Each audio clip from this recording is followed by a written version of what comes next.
Okay, good afternoon. Now I will start the class.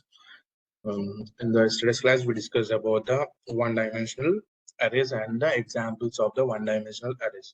Now today we will discuss about the two-dimensional array, which is nothing but the 2D arrays. We can call it as a 2D arrays. See, there is not much difference between the arrays. Okay, one-dimensional array and a two-dimensional array, because the two-dimensional arrays are nothing but the array in an array. Okay, you have one array, and inside an array, a multi-dimensional array is an array of an arrays. So the most commonly used is to two-dimensional array, which can be like a table. Okay, which can be like a table with rows and columns. Okay, let me share this. Now, see, here we discussed about the one-dimensional array.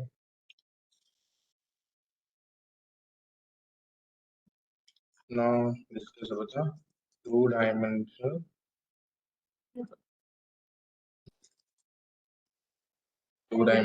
array. Two-dimensional array is nothing but a multi-dimensional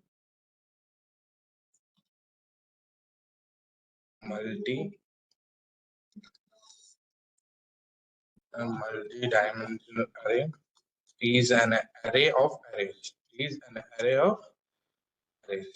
Okay, like example, which can be thought.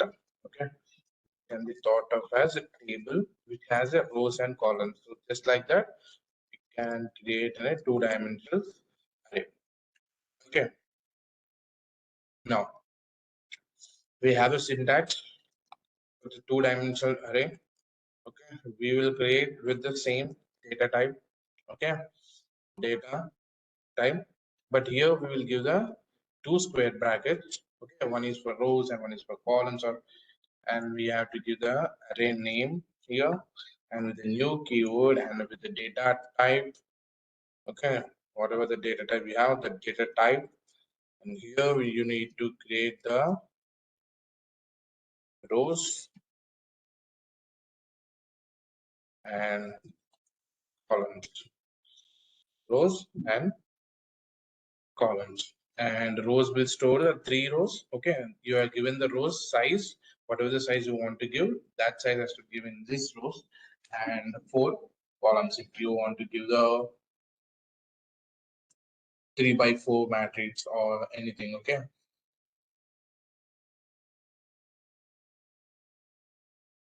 now let me give it like this.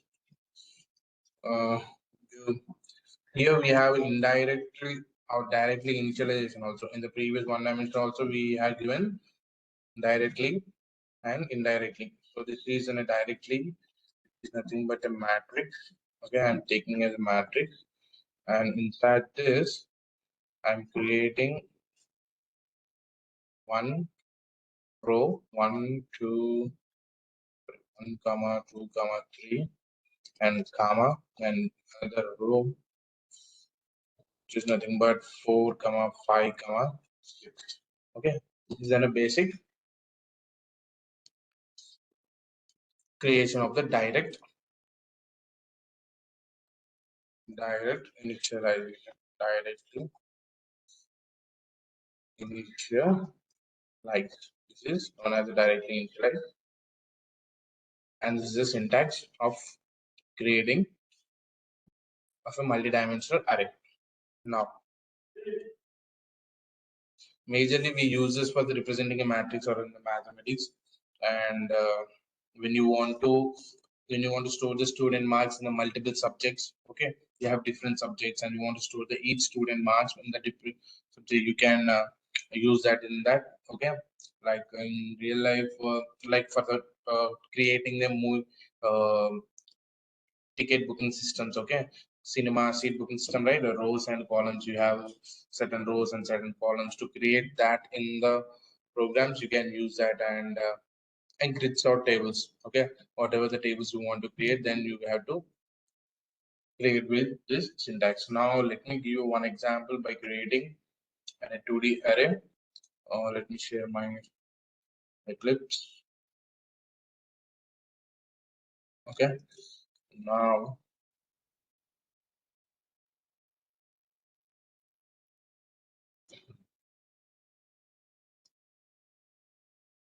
here let me create one, two classes, 2D array example. Okay, 2D array example, and I'm selecting the public static void main.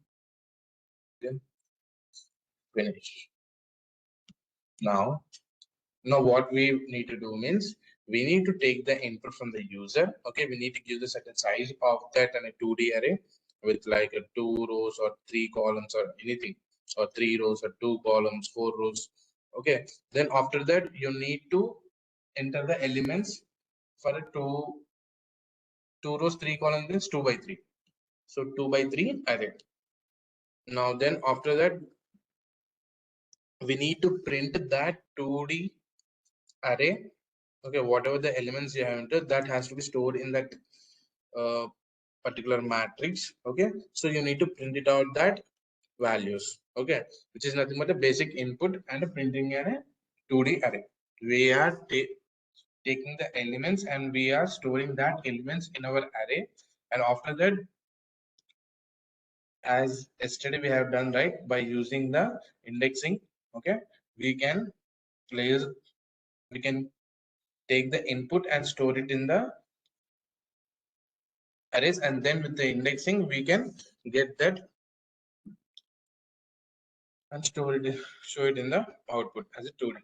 Now for that I think, yeah, we need to take the power dot util dot scanner next, create an object for that.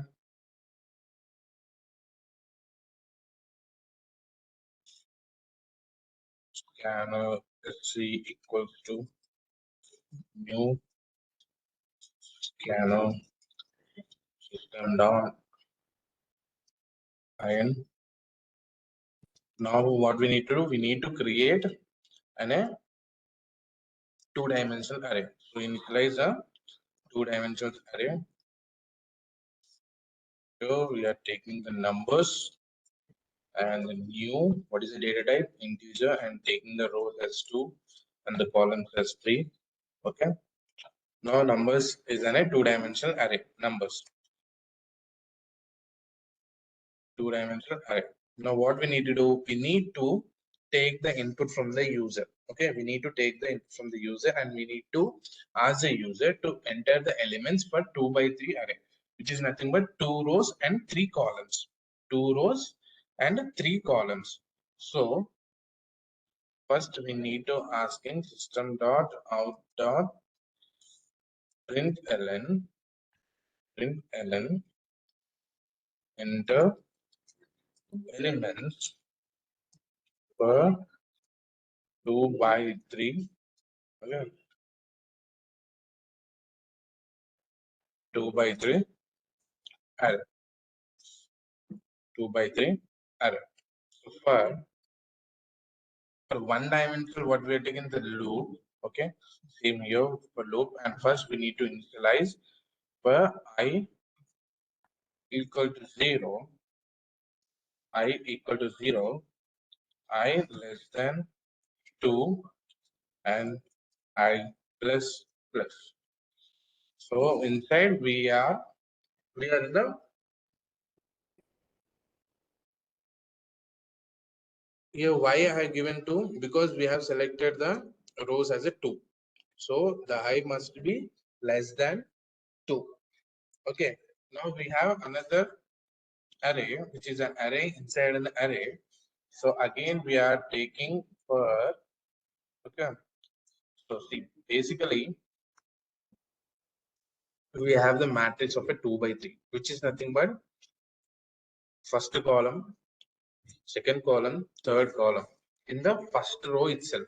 So this is I is in a row, which means at the 0th index, okay, at the 0th index of the J, at 0th column, 0th index of the row and 0th index of the column. So you will get the first element of an 2 by 3 array. So next 0th of I, which is nothing but row, and here we will give one more integer j equal to 0, j less than 3, because the column we have taken as 3, j plus plus. Okay, now see here. Okay, at the 0th index, okay, at the 0th column, which is nothing but the first row of the array, we need to place the element in the first, so that I have taken it from the 0. Okay, at the row, first row itself, we need to place the 3 elements. We need to store the 3 elements. So in for every row, we are iterating each and every column. Okay, for every row, we are iterating each and every column. So here now I am taking system dot out dot print, and I'm asking him to enter element. Okay, enter element, let me give it like this, plus at the 0th, 0th means at the row 0 square bracket. Okay, open square bracket, and again concatenate the j value. Okay, which means row and column.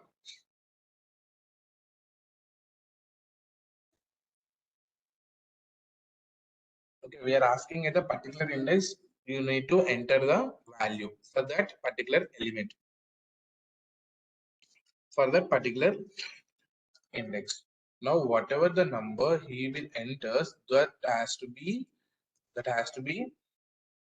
stored in the numbers I, okay, and numbers date index, which means we need to take that input c dot next int.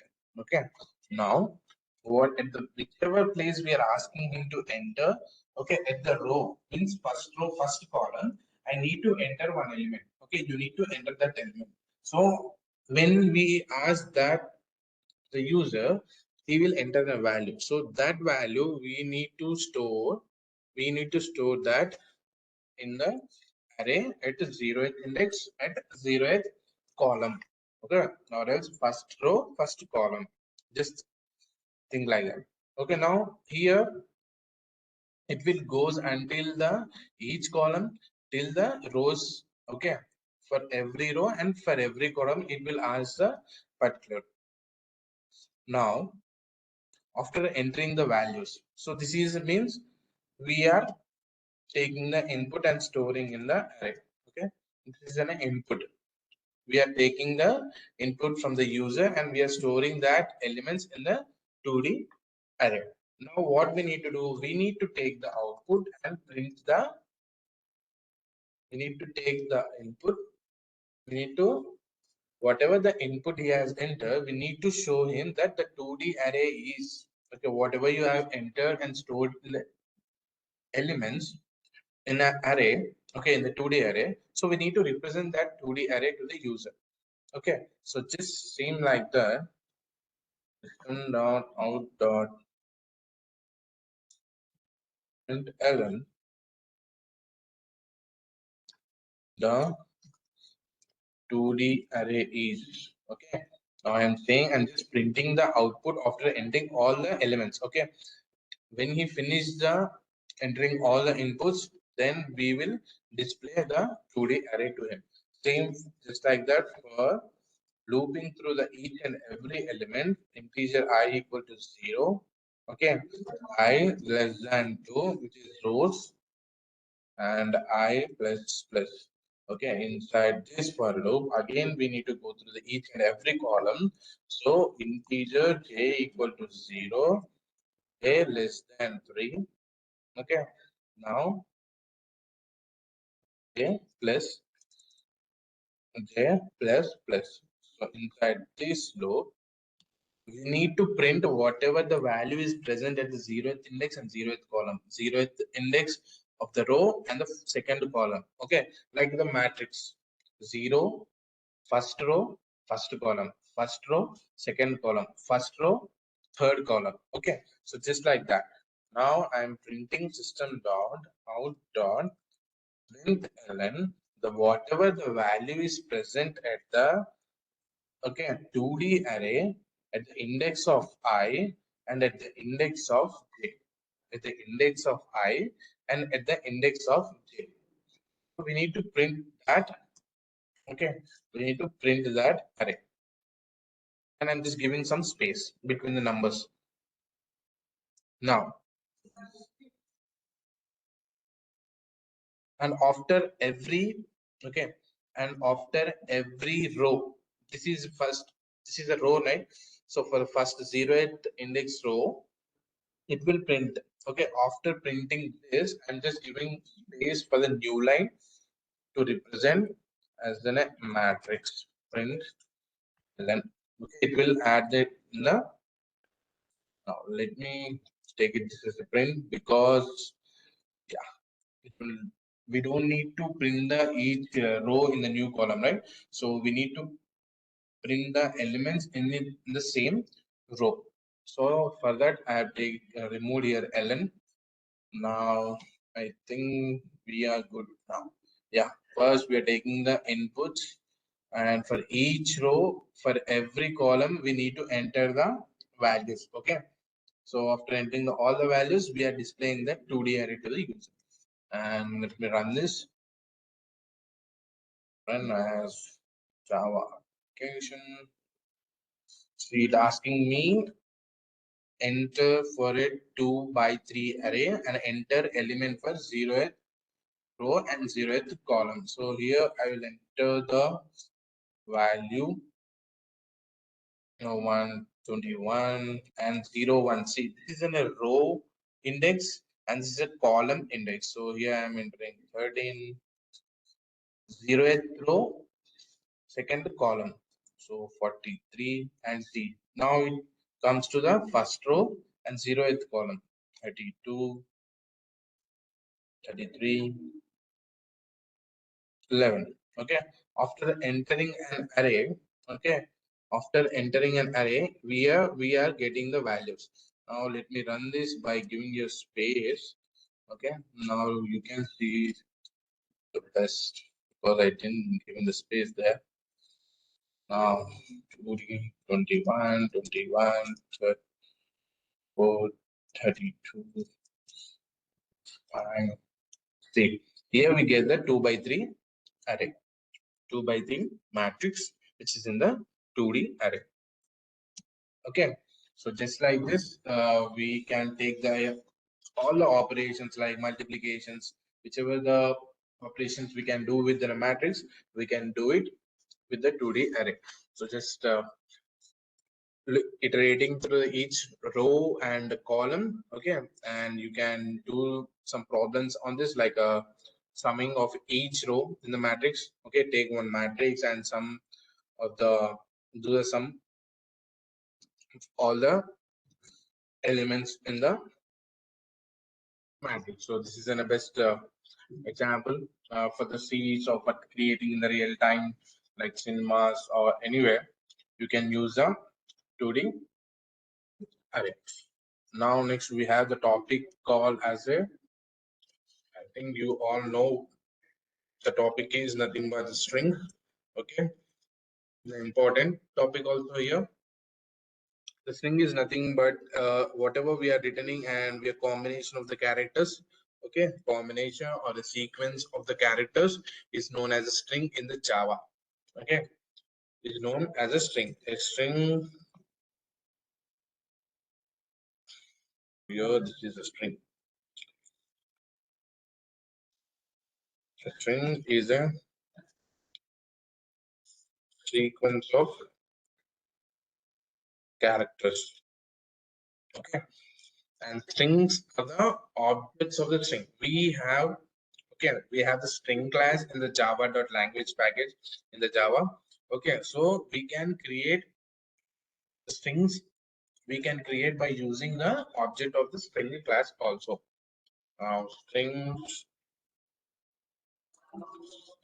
Strings are objects of the string class because we have the string class in the Java. So you can create the string by using the string class in java.lang package.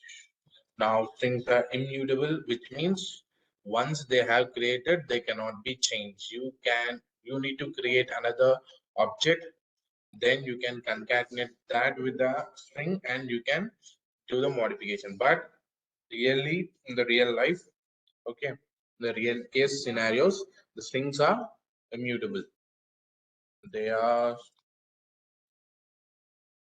immutable, which means once created, they cannot be changed. They cannot be they cannot be changed. So now how can you create the strings?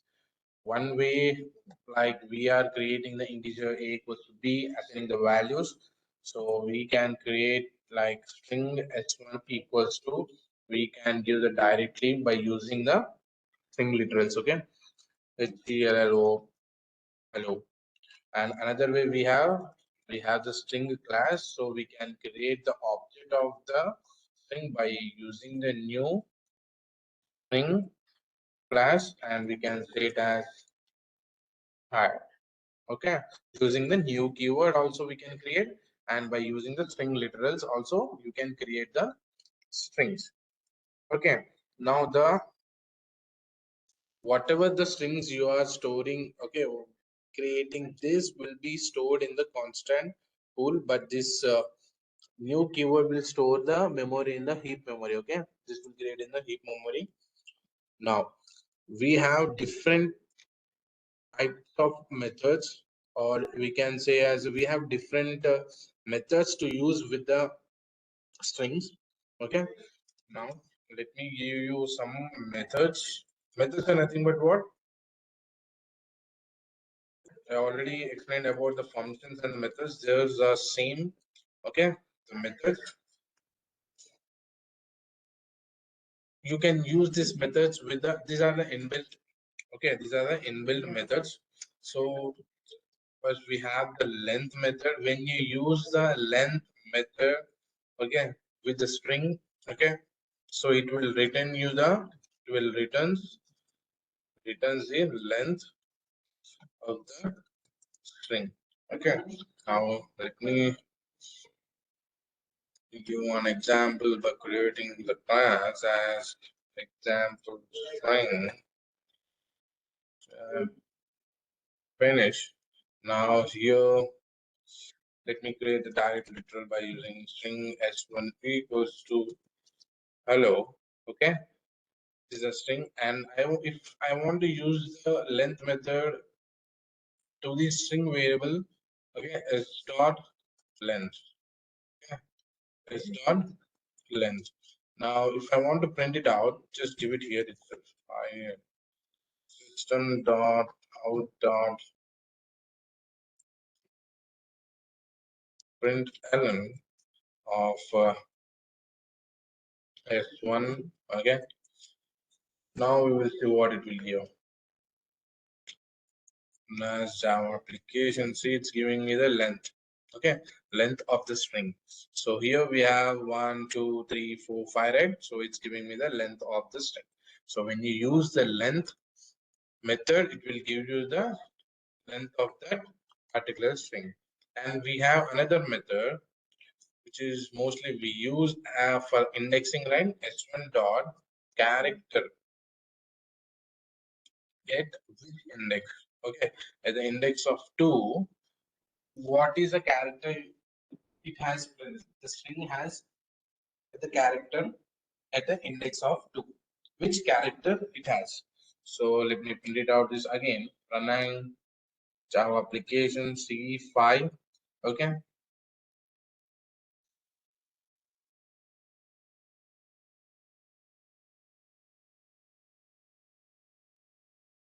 Yeah, C012. Okay, you have the L. I'm just assuming it as one, but it's not one, it is an L. Okay, character at the second index. At which index? Okay, we have given the index which is 2. So at the second index, what is the character you have? If you want to find any character in the string at a particular index, you can use the character at. So it will return the character at given index. And we have another method. We have different methods. You can use it with the string. Okay, h1 dot something. I think yeah, something we have, right? Yeah, substring with the start and end. Okay, it returns a part of the string. Like, see, if you want to hello world, here I have the hello world. Okay, I just need only the world character. Okay, only the word. So 0 1 2 3 4 5 6, it will start from 6, so you can give it as 5 till 6 7 8 9 10 11 12. So 12, let's see what it will return us. Let me run this. Save Java application. See, it's giving me only world, but it is giving me with the space because I have taken it from the space index. So if I want to take only the world, see, okay, it's giving you only the world character. So if you want to collect only the substring of any particular string, you can use a substring. It returns a part of the that particular string. And if you want to compare the two strings like case sensitive, okay, you can use a what you can use means system dot. I just use both itself, right? System dot equals, okay, equals h1. Okay, I'm just comparing the this string only. Okay, this string only. So but when you have given the equals, it will compare with the case sensitive also. If any of the letter is case sensitive, okay, let me create one more string that you can get to know better. Okay, I am just saying as h2, and here I will change h from h. So now see it will what it will give you. Okay, now just first we will check with the h1, then after we will check with the h2 what it's actually returning. So Java application, see it returning the true. Okay, whether these things are equal or not. See S1, S1. So S1 is basically hello world, so it actually true. Now when I change into S2, okay, I just changed one letter and that is a case sensitive. Okay, see it giving me the false because when you use the equals within an object, okay, within a string object, okay, it will check with the case sensitive also. If any case is higher or lower, it will give you the false. Okay, if you don't want to check the uh, cases, okay, like case sensitive, say sensitivity, we have another method. See, one second, just like this, we have another method is known as equals ignore case. Okay, equals ignore case. Here I can give the S2. See, here we can get the two different answers. See, for the first equals, it is giving the false because the H letter is a uppercase. But in the case of second, it is ignoring the that cases, okay, and it giving you the true because whatever the cases are here, but you are with the same message, hello world, hello world. Okay, like this we have two uppercase to lowercase. If you want to convert the string to the uppercase, you can use a two uppercase like this. dot to uppercase. Okay, if you want to convert to the lowercase, so here I will use h2 dot to lowercase. Okay, and we have concatenate, means concatenating these two strings. You can use that method, and you can check the string. Okay, in the string whether the substring is present or not. Like, see here I will check s1 dot. Okay, s1 dot contains, which means dot contains. Okay, and just giving character word or a string, like whether it present the WOR or not. Cool. Okay, save it and let me run this. Run as Java application. See it changing to the uppercase and it again is changing to the lowercase. Here it giving me the true or false. Okay, Boolean answer. What I'm asking whether WORL is present in the S1 or not. Okay, in the S1 we have WORL, so it's returning you the true. So if you want to check if any substring is present in that particular string, you can use a contains. Okay, and if you see here in the first case, we are returning the, it is returning the character which presented that index. Okay, but you can ask him like, you can give the character and you can ask the index. Okay, you can give the character and you can ask the index. Okay, returning the index of that particular character at the first occurrence. Now see s1 dot index of, okay, index of the character. Okay, whichever character. See here we have we have o in the two occurrences. So now I will give here o character. Okay. O. Okay. Now let me see whether it giving the first or second occurrence. I think mostly it will give the first occurrences. So for it giving the fourth index, 1 0 1 2 3 4. Yeah, it is at the fourth index. So it giving you the first occurrence index place. Okay. It's returning the index of the first occurrence. Now you can let's see. This is a major method like this. We have another method which is known as a trim. Okay, s1 dot trim. Okay, what it actually does means it removes leading and trailing spaces, which is nothing but, see here I have space. I'm giving some space, and after the string, okay, trailing space. So let me print it out that first, and after that you can know what is actually happens. Okay, I'm just printing the s1, and after that I'm just using the trim to show you the difference between the actual s1 and s1 dot trim. So it removes the leading and trailing spaces. Java applications. See here it is printing with the spaces. Okay, it is printing with the spaces. See, checks here, it has a leading space and trailing space, but of when we use the s1 dot trim, it actually trimming the spaces which is present in the leading and the trailing places. Okay, so it's just removing the places.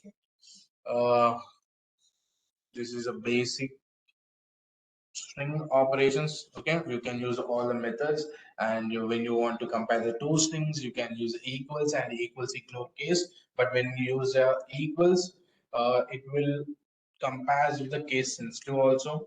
But if you want to check without case sensitivity, okay, you can use a equals ignore case. Okay, equals ignore case. And what else methods we have? Hmm,